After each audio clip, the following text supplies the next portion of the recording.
नमस्कार, DV news में आपका स्वागत है। प्रधानमंत्री नरेंद्र मोदी 16वें ब्रिक्स समिट में भाग लेने के लिए 22-23 अक्टूबर तक रूस का दौरा करेंगे। इससे पहले रूस के राष्ट्रपति व्लादिमीर पुतिन ने एक प्रेस कॉन्फ्रेंस के दौरान पीएम मोदी और भारतीय फिल्मों की जमकर सराहना की। साथ ही उन्होंने रूस में भारतीय फिल्मों के प्रसारण को बढ़ावा देने की संभावनाओं पर भी जोर दिया।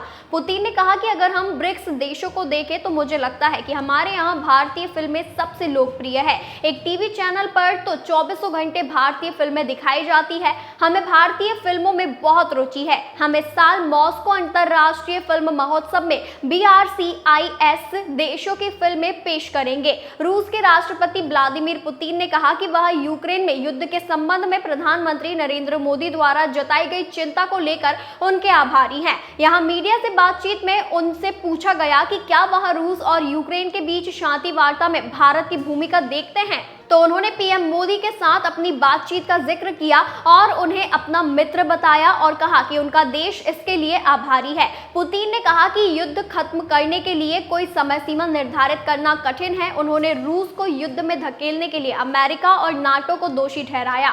उन्होंने कहा कि उनका देश विजयी होगा। उन्होंने कहा कि रूसी सेना दुनिया की सबसे अधिक प्रभावी और उच्च तकनीक वाली सेनाओं में से एक बन गई है और उत्तरी अटलांटिक संधि संगठन यानी नाटो हमारे खिलाफ युद्ध लड़ते लड़ते थक जाएगा। पुतिन ने एक दुभाषिया के माध्यम से विदेशी पत्रकारों के एक चुनिंदा समूह से कहा कि हम बढ़त हासिल करेंगे, हम जीतेंगे। रूसी सेना ने शांति वार्ता की इच्छा व्यक्त की और यूक्रेन पर पहले के प्रयासों से पीछे हटने का आरोप लगाया। कुछ हफ्ते पहले अपने वक्तव्य में पुतिन ने कहा था कि रूस इस मुद्दे पर भारत, चीन और ब्राजील के संपर्क में है। पुतिन ने कहा कि पीएम मोदी से बातचीत के दौरान वह हर बार इस मुद्दे को उठाते हैं और अपने विचार व्यक्त करते हैं। इसके लिए हम उनके आभारी हैं। यूक्रेन संकट पर रूसी राष्ट्रपति पुतिन ने कहा कि रूस इसे शांतिपूर्ण तरीकों से खत्म करने में रुचि रखता है। यह हम नहीं थे जिन्होंने बातचीत रोकी थी, बल्कि यह यूक्रेनी पक्ष था।